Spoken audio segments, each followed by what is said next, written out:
Okay. Thank you. Good morning. We had started the section on fracture last last Thursday, and as a reminder that I should be here. So um, we covered theoretical strength, how stresses are concentrated at flaw tips, the energy criterion, which is the Griffith equation, and we talked about 3 and 4 point strength measurements, bend bar type measurements. So we'll finish that up. We'll talk about the effect of porosity, grain size, and temperature on strength, and then two concepts that are fairly new to refractories: fracture toughness and R curve measurements. So these are quite useful techniques for thermal shock. So we described 3-point bending and 4-point bending, and I have a couple slides here on some strength values for typical refractories. So here's some materials: silica brick, fire clay brick, a dolomite brick, a magnesia chrome brick, and a magnesia alumina spinel brick. And these are their bend strengths. They're usually between 1 and 5,000 psi, not terribly high. And then some more refractories. These are all alumina type materials, from about 50% alumina to 95% alumina. There's some fired bricks, some castables, and this is the mullite composition, about 71, 72% alumina. So again, they're ranging from about 1,000 to, in this case, 6,000 psi. Whereas if you're looking at an advanced structural ceramics, it might be 50,000. So these are quite low, but they're adequate for the applications. So the effect of porosity on strength: porosity decreases the cross-sectional area, and porosities act as flaws which concentrate stress. So if you measure strength versus porosity, volume fraction and porosity, you'll see there's an exponential decrease in the strength as you increase the porosity.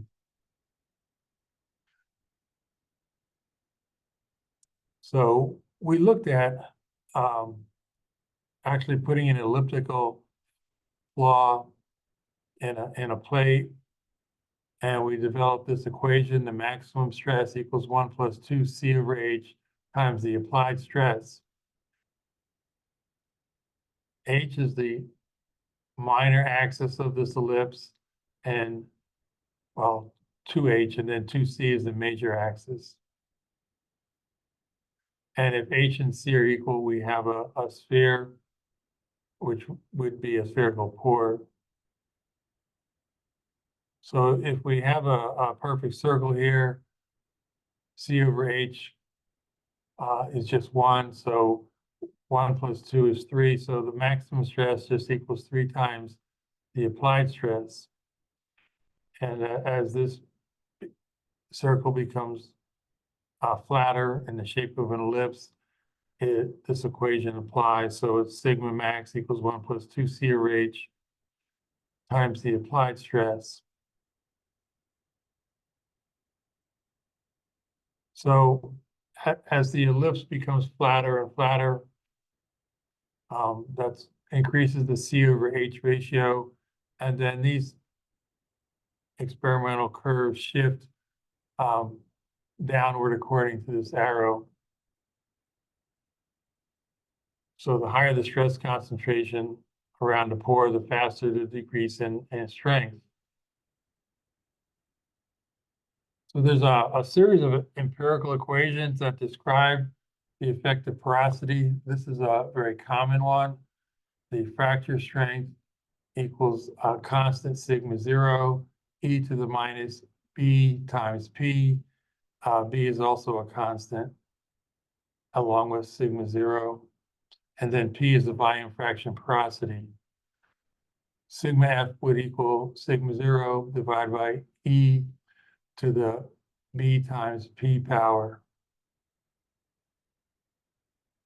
So if you take that empirical equation and you take the natural log of each side, you get the log of the fracture strength equals the log of sigma zero minus B times P. So this is an equation of a straight line. So if you plot the log of the fracture strength versus porosity, the slope is minus B, and the intercept is the log of sigma zero. So you can determine sigma zero and B from this type of plot and put it back into this equation and then calculate the fracture strength as a function of the porosity. So that's the effect of porosity. The effect of grain size, well, we can relate the grain size to the flaw size. So this was the Griffith equation.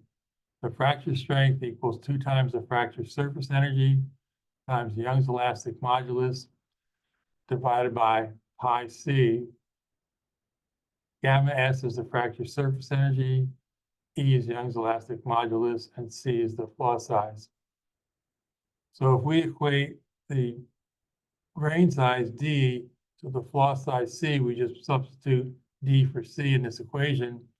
And now the fracture strength equals 2 times gamma S times E divided by pi and D, the grain size. And both of these equations are to the 1/2 power. So strength is proportional to 1 over the square root of grain size. So sigma F equals sigma 0 D to the minus 1/2, where sigma 0 is a constant.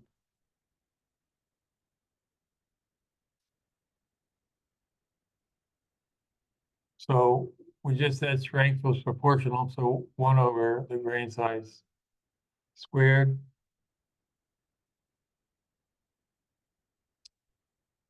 Actually, it should be 1 over the grain size to the 1/2 power. So sigma F equals sigma 0 D to the minus 1/2. So we take the log to the base 10 of this equation. So the log of sigma F equals the log of sigma 0 minus 1/2 the log of D. So if we plot the log of the fracture strength versus the log of the grain size, we get another straight line. The slope is minus 1/2, and the intercept is log of sigma 0. So this is quite common for refractory materials. You'll see the slope equal to minus 1/2. So this equation works very well. So again, this should be 1 over D to the 1/2 power. I'll make that correction and send a new set of slides to get out to you. So if we plot sigma F versus D to the minus 1/2 power, so the grain size is increasing from right to left, according to this arrow, increasing grain size. So if we have coarse grains present, the flaw size is really determined by these coarse grains. So here's our 1/2 slope. When the grains become very fine, like for an advanced ceramics, we have very fine grain size materials, especially dense fine grain size materials, low porosity. The flaw size is now controlled by the surface finish because the surface finish flaws are larger than the grains. So this is a 220 mesh, a 325 mesh, and a 400 mesh grid size where these fine grain materials were polished with these different grid sizes. So now the slope is no longer 1/2, and it's following the different mesh sizes. So when the grains become very fine, which is not the case for refractories, the surface finish will control the fracture strength. But when the grains are coarse, the microcracks that develop around the coarse grains are going to control the strength according to this equation.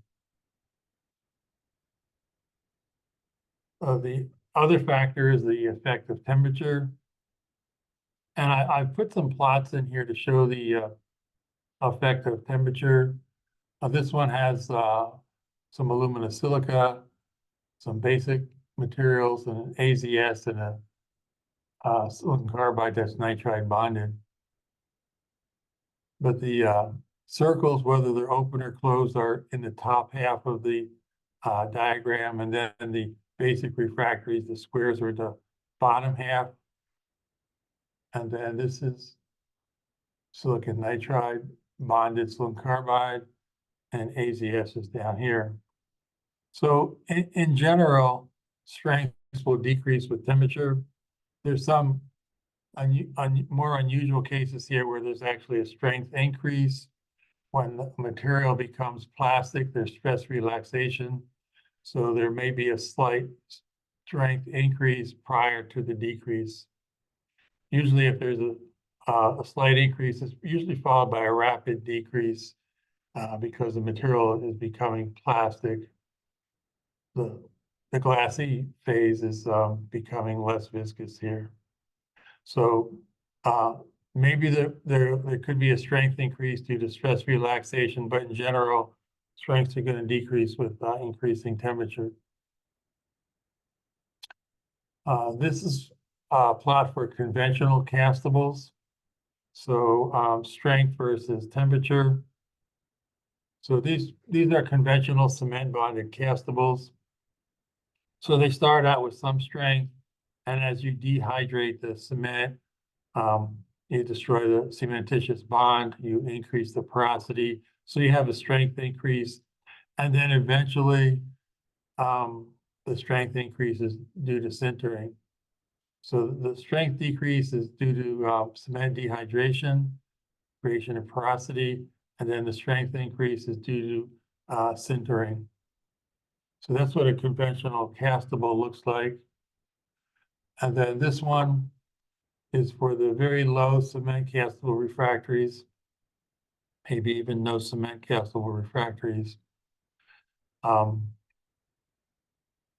They tend to increase in strength, especially if you have a colloidal silica bond.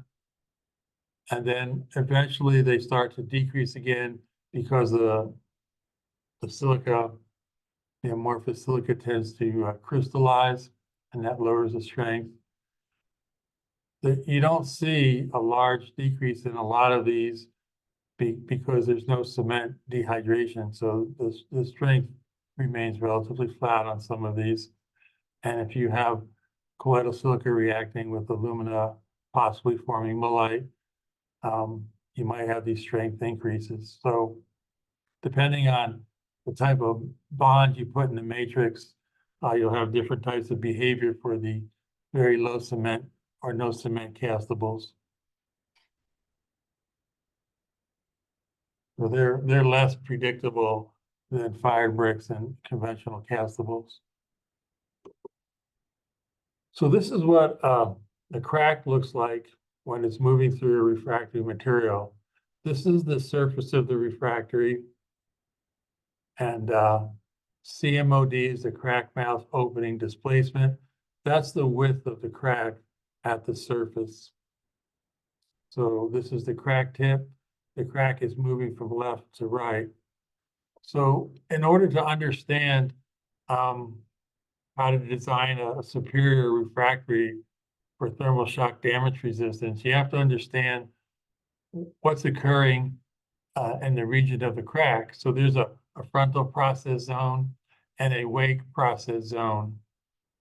So as the crack grows, you need to understand what these different mechanisms are that are taking place and how they affect thermal shock damage resistance. So here's the crack tip. Here's the vertical line here separates out the frontal and the wake process zones. So to the right of the crack tip is a frontal process zone. to the left is the wake region. So this is where you have the high stress concentration right at the crack tip. So you can see in the frontal process zone, you're creating microcracks. These microcracks link up and form bigger cracks, and then they start branching. And then in the wake region, you have these large coarse aggregates that are bridging the crack. And at high temperatures, if you have a silicate liquid present, as long as it's viscous, it can form very viscous liquid bridges. As the temperature becomes much higher, the viscosity is going to decrease and these bridges are going to disappear. So the crack is moving from left to right. This frontal process zone is constant in size. It just keeps moving from left to right, same size process zone around the tip of the crack. But the wake region becomes longer and longer. And as long as you have aggregates bridging in the wake region, they keep contributing to the thermal shock damage resistance. So it really turns out that what happens in the wake region is the most important mechanisms relative to the frontal process zone. So a lot of the design of microstructures is related to what's happening in this wake region. So we'll talk about this quite a bit more when we talk about thermal shock theory.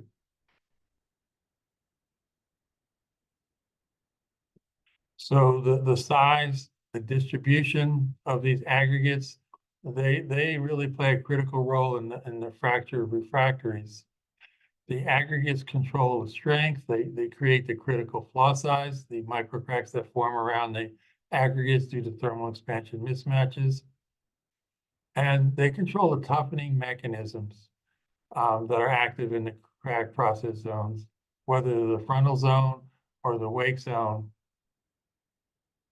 So toughening mechanisms in the frontal or wake regions give rise to nonlinear stress strain behavior. So the load displacement tends to be nonlinear, and this could take place at room temperature or elevated temperatures. So it's that nonlinear portion of the stress strain curves that really increase the thermal shock resistance. If you have plastic deformation at high temperatures, that'll create some nonlinear stress strain curves also. So linear elastic fracture mechanics, LEFM, and we're really talking about fracture toughness. They can be applied to refractories for microstructural design of thermal shock resistant materials. Strictly speaking, linear elastic fracture mechanics applies to materials that have linear stress strain curves. But they've been applied to metals where there's a great deal of inelastic behavior due to dislocation motion in this frontal crack process zone. So there's plastic deformation that really increases the toughness of a metal. So we can still apply linear elastic fracture mechanics to a refractory and it'll still work. So the concept of fracture toughness is just an alternate approach to the stress criterion, energy criterion. So it's an alternate approach to the Griffith equation, but it relates the fracture strength and the flaw size to a stress intensity factor. So K1 is the stress intensity factor in the opening mode, which is mode 1, which is the tensile mode. So K1 indicates the tensile mode of failure, and then K1C is the critical fracture toughness at failure. So the tougher the material is, the harder it is to propagate a crack. So it's a measure of the material's ability to resist crack growth. So here's our crack at a surface of a material. We apply a stress sigma A, and the crack has length C. And right at the crack tip, we put an XY coordinate system. We also add a angle here, theta. So K1 describes the stress modification at this crack tip on this XY coordinate system. So K1 actually can be calculated at any point relative to the crack tip. But at failure, K1C equals the fracture strength, the square root of flaw size times Y. So sigma F is the fracture strength, C is the crack length, Y is a geometry factor based on the crack shape. And when we looked at the Griffith equation, we had a flaw in the center of a plate. So Y equals pi for the center crack Griffith case. So sigma F equals 2 gamma S E over pi C to the 1/2 power. This is the Griffith equation. We solve for sigma F in the fracture toughness equation. The strength just equals K1C times a geometrical factor Z and C to the minus 1/2 power. The units are a little strange for K1C. It's either PSI times the square root of inches or megapascals times the square root of meters. K1C is a material constant. So when the product of the strength and the square root of flaw size reaches K1C, you have a catastrophic failure. So you have rapid crack growth and failure when the product of the strength and the square root of flaw size equals K1C. We also talked about R and G, crack growth resistance rate, and the strain energy release rate. Well, there's also a G1C in mode 1 at failure. So G1C would be mode 1 at failure. G1C is related to K1C by this type of equation. So the critical strain energy release rate, G1C, equals K1C squared, 1 minus nu squared divided by E. So the critical strain energy release rate is the energy that's dissipated during fracture initiation, and you create fracture surface area. G1C has the dimension joules per meter squared. Again, nu is Poisson's ratio, and E is Young's modulus.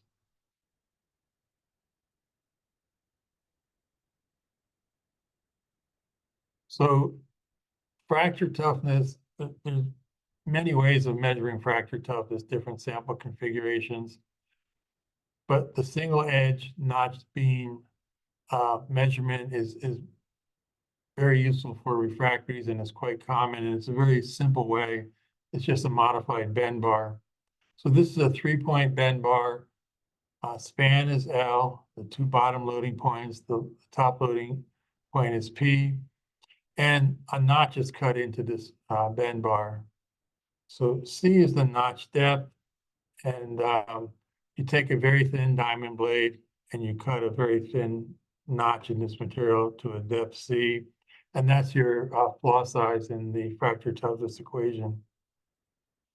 So P is the load, L is the lower span, D is the sample width, H is the sample height, and C is the crack depth.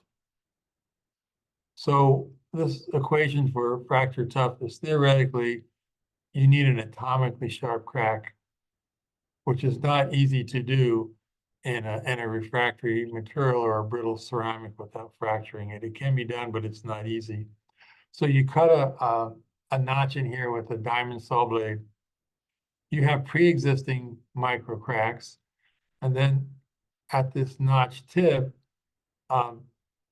you create more micro cracks when you diamond cut this material. So it's not an atomically sharp crack, but at this crack tip, you have a great deal of micro cracks, which basically approximate a crack in the material. So that's how you can use this type of test for a refractory and get an accurate K1C value.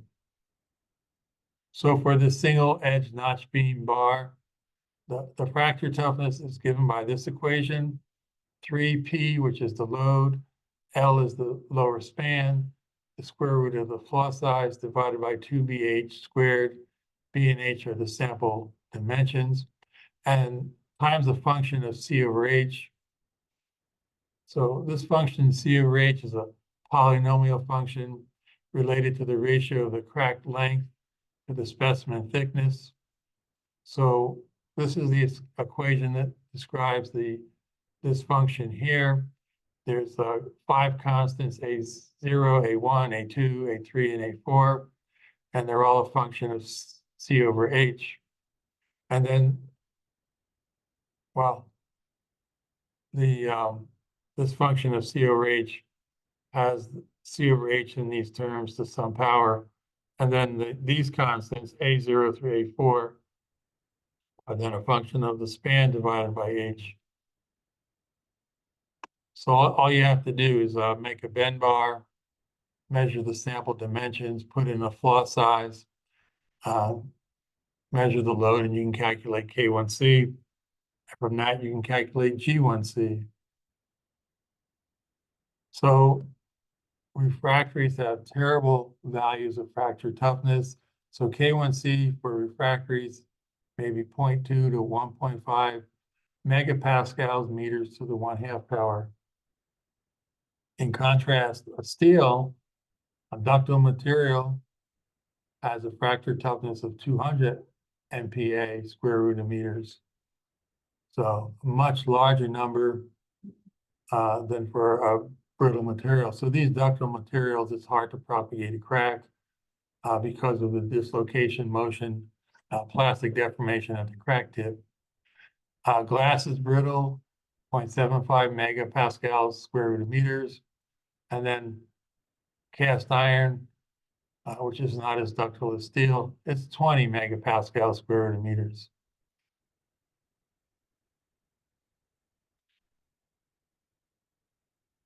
So these are the values for several types of refractory materials. K1C in megapascals times the square root of meters. Fire clay, some 60, 70% alumina bricks, a mullite brick, an 85 and a 90% alumina brick, a magnesia chrome brick, a magnesia brick, and then again, steels, depending on the type of steel, they're quite high, 70 to 200, and then the refractories are struggling to reach 1.5. In contrast to an advanced technical ceramic, they may be 5 to 10, maybe a little bit higher. So they're a little bit better, but nowhere close to a metal. So there's a pretty linear relationship between the fracture toughness and the fracture strength. So if you plot, in this case, modulus of rupture, the fracture strength versus the fracture toughness K1C, and this is in PSI, and this is in PSI square root of inches. And these are for alumina refractories going from alumina silica refractories going from 45 to about 99% alumina. And you can see there's an upward trend in strength increases with increasing fracture toughness. So that's the concept of fracture toughness. Basically, the higher the fracture toughness of a refractory, you'll see an improvement in thermal shock resistance. It's a measurement that you can perform quite easily. It's not quite common in refractories. Maybe it should be, but it is a good indicator of thermal shock behavior. Another measurement that's not that common but is very useful is an R curve measurement. If you have a rising R curve in a refractory material, you're going to have improved thermal shock resistance. So both K1C and R curves are a little more complicated measurements, used quite commonly for advanced ceramics, but they can also be used for refractories. And they both indicate thermal shock resistance, as both of these parameters increase in value. So if we look at a refractory as a multi-phase composite, there's coarse aggregates, maybe multiple types, and a matrix. So we'll consider refractories as composites to understand their fracture behavior. In general, these types of materials are going to have a rising R-curve behavior as the crack propagates through the material. So that means as the crack grows, the resistance to crack growth increases, which means better thermal shock resistance. We won't consider refractories as a single phase, fine grain, low porosity, high strength, brittle, technical ceramics. These materials really do not exhibit rising R-curve behavior. The R-curve is a flat if you make the R-curve crack plot. So rising R-curve behavior is related to thermal shock damage resistance, and refractories tend to have superior thermal shock damage resistance relative to these high strength, high performance technical ceramics. So refractories generally exhibit rising R-curve behavior, and in very simple terms, what that means, as the crack grows larger or extends, it just gets more difficult to grow or extend because of different mechanisms that are taking place in the wake and frontal process zones of the crack. We talked about crack bridging in the wake, micro crack formation in the frontal process zone. These mechanisms give rise to rising R-curve behavior. So long cracks are more difficult to extend than short cracks because of what's going on in the wake region. And then the R-curve addresses the nonlinear portion of the stress strain or load displacement curves. So energy consumption by nonlinear processes in the crack wake region and frontal process zones decrease crack propagation, resist crack propagation. So refractories are not high strength materials. You have to have enough strength because they're placed in, let's say, a furnace wall. They have to have enough strength to hold up. So the strength of refractories, if it has a well-designed microstructure, should only decrease gradually when you subject it to external stresses like thermal stresses during thermal shock. So a well-designed refractory has a gradual strength decrease when it's subjected to thermal shock. And the proper microstructural design is related to the nature of the aggregates, their size, their strength, and the bonding to the refractory matrix. Weak bonding between a matrix and an aggregate allows for more energy to be dissipated and allows for a rising R-curve. Strong bonding is not what you want because it doesn't allow for dissipation of energy. You tend to have more of a brittle fracture. So thermal shock damage resistance and R-curves, both are based on energy consumption by the nonlinear processes in the wake and frontal process zones. So when a crack consumes more energy, it will not propagate as far. The thermal shock damage will be decreased. It will be less. So for a rising R-curve, you have repetitive R greater than G events. So the crack growth resistance is greater than the strain energy release rate. So you have a series of these events as the crack grows, and that gives rise to a rising R-curve. So this is what a rising R-curve looks like. This is G and R, the strain energy release rate and the crack growth resistance rate. So G and R are plotted against the crack length. 0 is before crack growth. CI is the initial crack size, the initial flaw size in the material. And then delta C is the amount of crack growth after let's say, a thermal shock. So G is the strain energy release rate. R is the crack growth resistance. They both have units, joules per meter squared. So the dotted line here, this horizontal dotted line, represents a flat R curve. So our strain energy release rate is given by this equation, pi, the fracture strength squared times the flaw size divided by the Young's modulus. So we've developed equations for R and G in a previous lecture. So basically, you start out at 0 stress. So as you increase you started at 0 stress. So this curve for G is basically horizontal. As you increase the strength, this curve for G shifts upward, and finally it reaches this dotted line at the fracture strength sigma F. That's where this line for G crosses the point where the flat R curve defined by R right at 0 there. So as the strength increases, you hit this point, you have a flat R curve, so you have crack growth to failure. It's a catastrophic failure. If you have a rising R curve,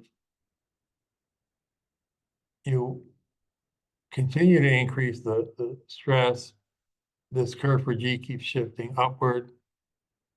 Every time it shifts upward, R increases, and it keeps following this quasi-static mode till some point the slopes are equal. So delta G, delta C equals delta R, delta C. So at some higher fracture strength, these slopes are equal, and now crack growth will take place. But you have this whole region of nonlinear behavior. So this is how if you're designing a refractory material for thermal shock, it should have a rising R curve, and you can make these measurements and see the nature of this behavior for a refractory. So if we have a flat R curve, this just summarizes what I said. R is constant with crack length. This is for a perfectly brittle material. This applies to glasses or fine grain, high strength technical ceramics, very low porosity. So at this point 0, crack growth or extension is to the right and is designated as this delta C, the change in crack length. So finally, as you increase the stress, G crosses the flat R curve at C equals 0 at that point there. G now equals R. So fracture will take place. Basically, you'll probably have a catastrophic failure. The stress strain curve or the load displacement curve is linear to failure. So that flat R curve applies to glasses and fine grained ceramics. And then for a refractory material, you have a rising R curve. So every time G equals R in this rising portion of the curve, the crack begins to grow, and R immediately increases. R exceeds G, the crack is arrested because it can't grow as long as R is greater than G. So that process keeps happening and is known as quasi-static crack propagation. So looking at this dotted line, it is moving in the direction of this solid arrow. So as the load is increased, these G lines move in the direction of the solid arrow. But because we have a rising R curve, R increases every time G increases. and you have a stable condition, this quasi-static controlled crack growth. So the result is a quasi-static crack growth with increasing stress until finally this G line becomes tangent to the rising R curve. And then you have a failure that takes place. And the stress strain curve at that point becomes nonlinear to failure. So a rising R curve affects the fracture behavior of refractories in two ways. It creates the need for a higher stress to meet the fracture criterion. It makes the refractory stronger before failure, and it generates nonlinear behavior before failure. And this nonlinear behavior is responsible for dissipating the stored elastic strain energy.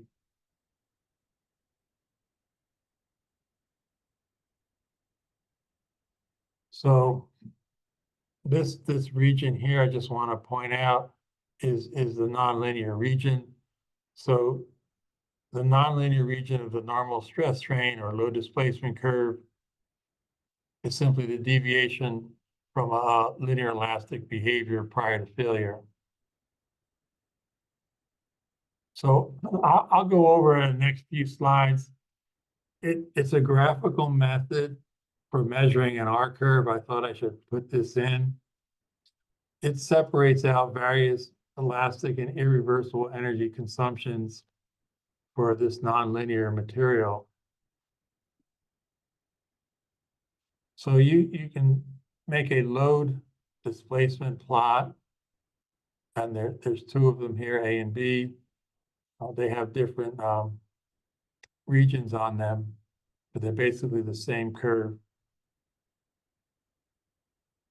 So you load a refractory material and exhibits this nonlinear behavior, and it has stable fracture. It doesn't fall off immediately and become catastrophic. This is a stable fracture mode.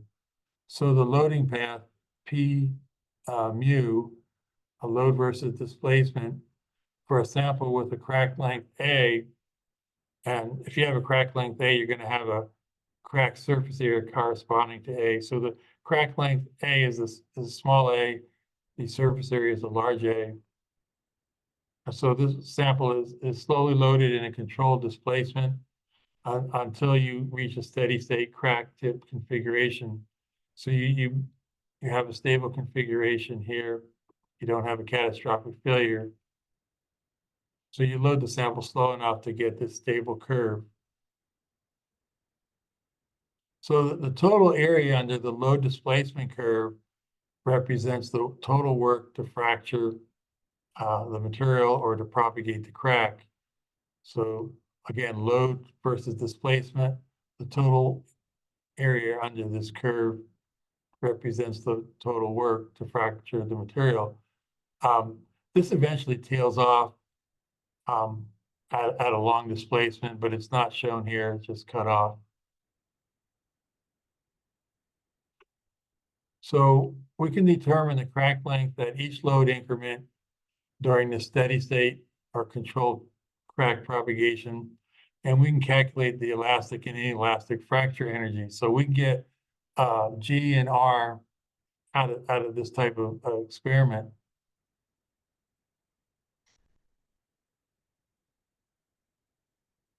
So the fracture parameters that we're looking at are RC is a crack growth resistance, GC is the strain energy release rate, and then phi is another term here is the irreversible energy consumption rate, basically the difference between these two, RC and GC. So how we run this experiment, we generate a load displacement curve that looks like this. So from O to B is the loading curve after some crack extension. So when we reach B, we stop the crosshead movement in a mechanical test machine, and we unload it. So this unloading curve is BC. So we unload from point B, the load drops back to zero at point C, And then there's some displacement mu on the axis here. So we have an offset OC, and that's just due to these deformation processes in the frontal process zone and in the wake region as we load to point B. So that's the crack mouth opening displacement, the mechanisms that are taking place in the frontal and especially the wake process zone don't allow that crack to go back to the 0 point here. So then you reload it to point D. That extends the crack another increment, delta A, or an area delta capital A. And then you unload it again from point D to E, and you get another displacement, mu, and another offset. So now it's O. The offset is from C to E, and that's, again, residual deformation in the process zones as you load to point D. So you keep repeating this loading, unloading process multiple times. So this area that they call delta pi r, this area here given by C, B, D, and E, is the additional irrecoverable energy consumed during loading from B to D. It's the energy consumed to create the new crack area delta A, the capital delta A. So pi r, that delta pi r, that area on this curve divided by the crack area delta A equals the crack growth resistance parameter RC. So that's our crack growth resistance R. And then if we look on the right-hand side of this second diagram, if we translate the unloading line DE to point C, well, we translate the line DE to the left, and we create this line CF. We can get the increment of residual deformation, delta mu IR, and the area pi, this area pi, delta pi r, is separated into these two proportions, pi, well, delta pi IR and delta pi G.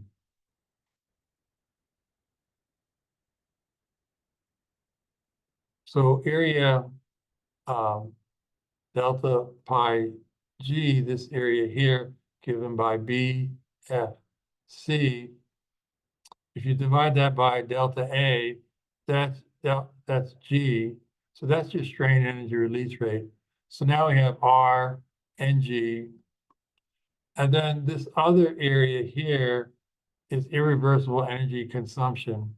So delta pi IR, that area, that's BFCED.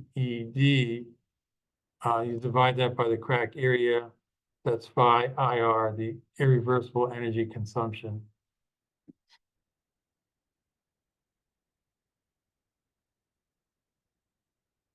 So this area CBQ, that triangle, is the stored elastic strain energy at point B, and then this other triangle, EDX, is the stored elastic strain energy at point D. It's just the area under the load displacement curve.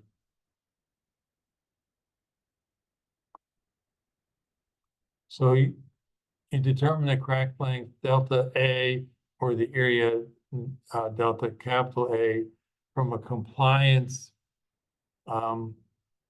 curve. So in order to, so far we've gotten, let's say delta, we've gotten the strain energy release rate at G and the crack growth resistance rate R.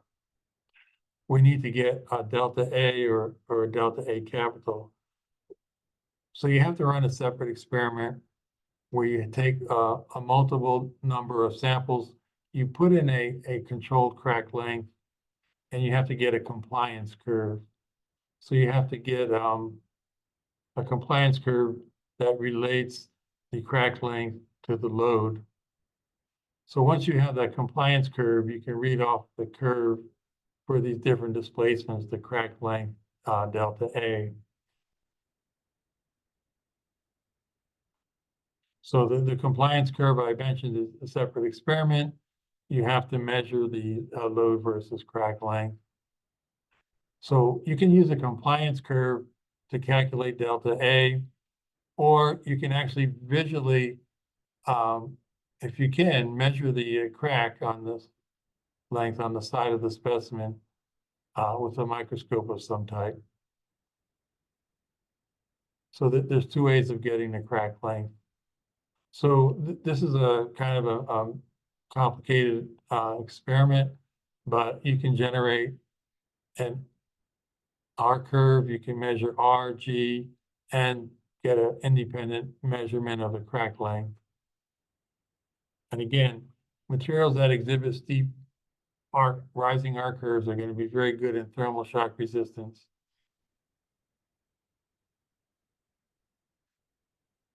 So that's what I have on fracture. The next two lectures or a little more than the next two lectures will be on thermal shock. And a very simple definition of thermal shock. If I can find my arrow again. And then we'll talk about thermal stresses. And thermal stresses can be from thermal expansion mismatches or from temperature gradients. So thermal expansion mismatches create micro stresses and create micro cracking. Temperature gradients create macro stresses and on a much larger scale.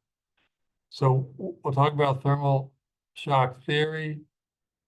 And there's two approaches, the thermoelastic theory and then the damage resistance theory. The thermoelastic theory applies to the technical or high-strength ceramics.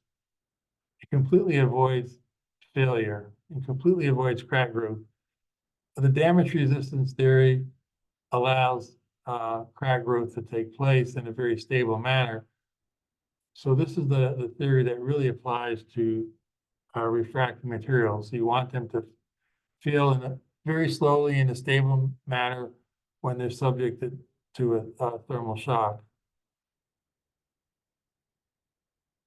And then we'll apply these theories to refractories. We'll look at the fracture parameters, how to design a process zone, the energy balances related to the R curves, and we'll also talk about slow crack growth briefly, and then how you measure thermal shock. So today we should have time to at least go over some of these thermal stresses. So thermal shock is simply stress development from unequal rates of expansion or contraction between different parts of the material as you change the temperature. If stress relief takes place, fracture takes place, and depending on the type of material, you may have catastrophic failure.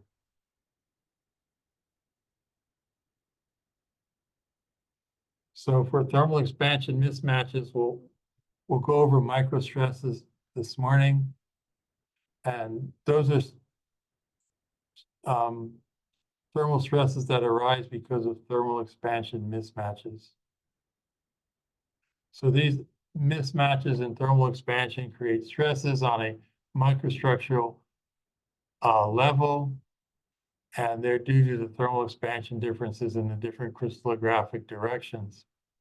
So the two sources of microstresses, if you have a single phase material, the thermal expansion coefficient A is going to be a function of the direction in those single crystals.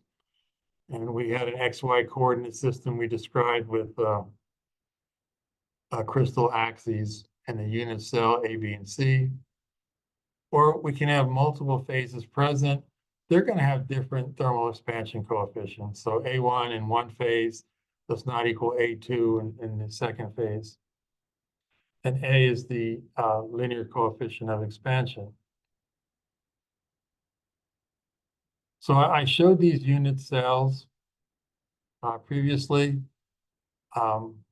There's cubic, tetragonal, orthorhombic, monoclinic, triclinic, and hexagonal. This one has a body-centered atom. This one has atoms on the face, so it's face-centered. And this one has atoms on opposite faces, so it's base-centered. So these are the crystal lattices that we talked about. And then we put an axis, an X, Y, Z coordinate system. And A, B, and C are the lengths of the unit cell. Alpha, beta, and gamma are the angles. So cubic and the X, Y, and Z direction, they're going to have the same thermal expansion coefficients, but all the other unit cells are going to have different coefficient expansions in the different axis directions. So it's easy to illustrate how these microstresses develop. If we take a material like TiO2, the TiO2 has a tetragonal crystal structure. So in one direction, in the A direction, the thermal expansion coefficient in the A direction, it's 8.3 times 10 to the minus 6 per degree C. And in the C direction, in the perpendicular direction, it's 6.8 times 10 to the minus 6 per degree C. So there's a difference. It's not a huge difference, but there is a significant difference. So if we take a TiO2 and we start out with a powder, we bring it up to the, let's say, a temperature of 1,000 degrees C.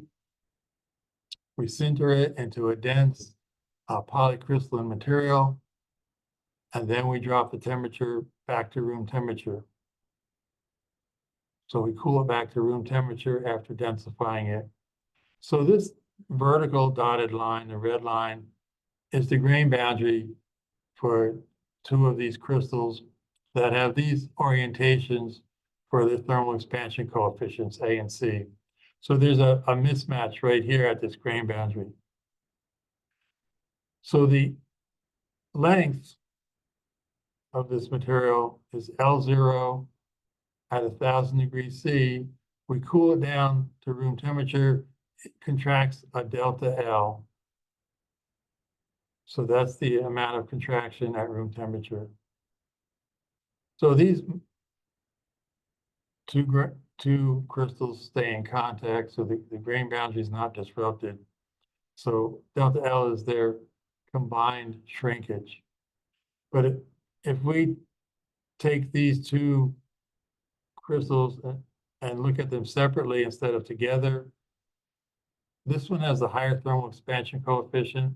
It goes from 1,000 to room temperature. It has a strain EAA. It is now in tension on this side of the grain boundary. This one is shrinking less. It has a strain ECC. It is now in compression. So we've developed stresses, tensile and compressive stresses across this grain boundary. There's a thermal stress, a residual stress here, epsilon sigma A, and then there's an additional stress here, epsilon sigma C. So there's a slight tensile stress developed here and a compressive stress here. So epsilon AA minus epsilon sigma A gives a strain related to delta L, and epsilon CC plus epsilon sigma C, add those together, that strain equals to delta L. So we can write an equation that describes the stresses. So delta L over L0 on the left-hand side, where the expansion coefficient is A, has to equal delta L over L0 at the grain boundary, and then on the other side, where it's in compression, delta L over L0 C in the C direction. All of these have to be equal if the material remains in one piece. So two components of delta L, there's a thermal expansion component and a residual stress component. So epsilon AA is the thermal expansion component. And then on the left-hand side, we have a minus epsilon sigma A. That's the residual stress component. They have to equal delta L over L0. And then on the right-hand side, epsilon CC, the thermal expansion component, plus epsilon sigma C, the residual stress, also equals delta L over L0. Sigma equals E epsilon, or the strain epsilon equals sigma over E. Sigma is the stress, E is Young's elastic modulus, and epsilon is the strain. So epsilon AA just equals the expansion coefficient times delta T, and then epsilon sigma A, we put in sigma over E. That's just minus the strength over the elastic modulus. That has to equal delta L over L0. And then epsilon CC is A delta T, and epsilon sigma C is sigma over E. So we just start rearranging this equation.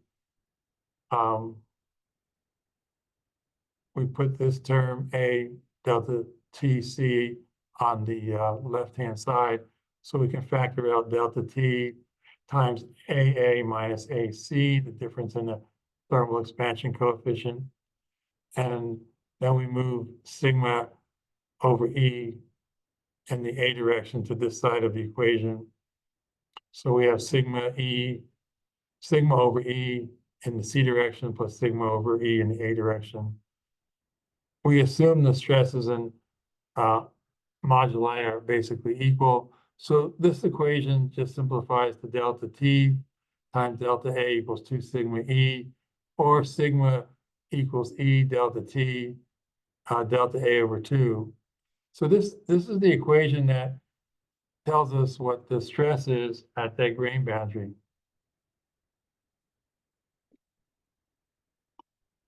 So polycrystalline TiO2 has a strength approximately 30,000 psi.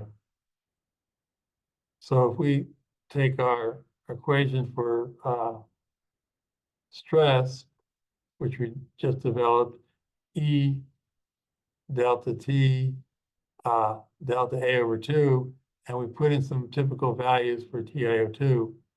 So the modulus, Young's modulus of TiO2 is about 40,000 psi.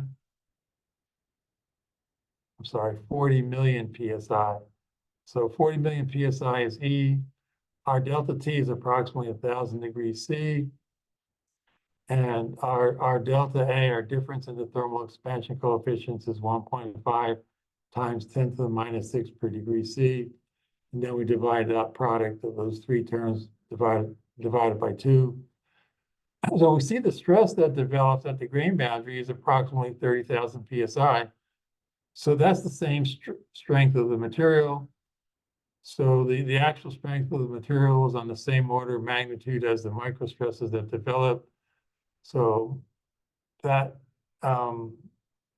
most likely is going to cause fracture at the grain boundaries, and the microstresses will develop microcracks.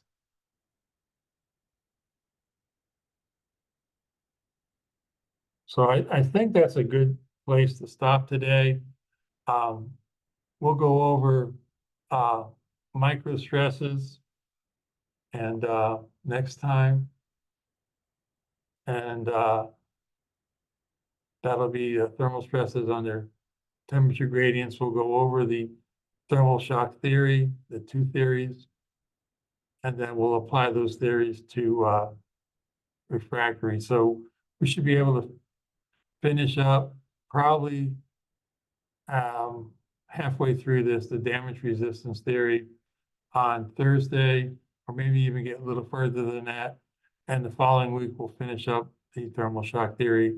And then we can start with the different case studies, which have a variety of thermal expansion or thermal shock tests based on a variety of thermal measurements like thermal expansion, thermal conductivity, fracture measurements like fracture strength, the fracture surface energies, which we'll go over next class. So we'll have a series of case studies for the rest of the course, basically a little more than half of the remaining course.